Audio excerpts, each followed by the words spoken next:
Maryland. First of all, welcome to our witnesses. Thank you for being here. A criminal justice system that is both fair and perceived as fair, that is both respected and worthy of being respected, is one of the foundations of our country. Next door, even as we are meeting here, the Deputy Attorney General is appearing before the Judiciary Committee. Last week, the head of the FBI appeared. 2 weeks ago, the Attorney General himself appeared at Judiciary.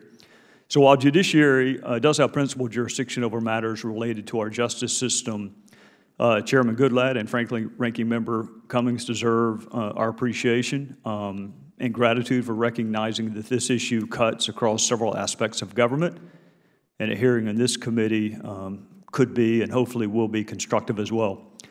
Our justice system must both be fair in reality and perceived as fair. Our justice system must be proportional. It must protect the innocents. It must punish those who have not conformed to societal norms, with those societal norms being reflected and codified in what we call the law. Fair, even-handed, proportional, just, equal in intent and application, those are expectations. Those expectations are lofty. Some might argue they are aspirational, but I would rather aspire to fairness and fail than set any lower standard.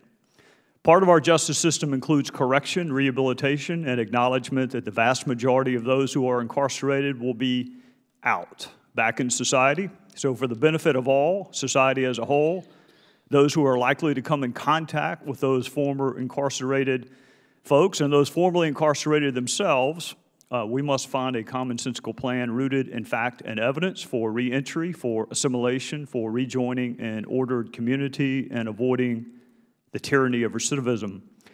It is in all of our interests these reentries be successful.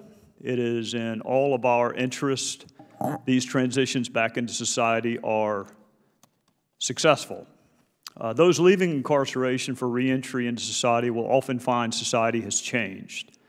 Anyone re-entering society, even after the shortest of absences, will find things have changed dramatically.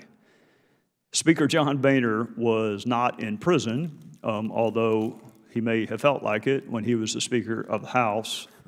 He recently re-entered society after a lifetime of public service, and hearing him tell stories of clicking on the wrong Uber ride and sharing a ride with lots of different people that he did not intend to share the ride with, hearing him tell stories of not being able to find the latch that opens the gas tank on his car because he hadn't driven in years.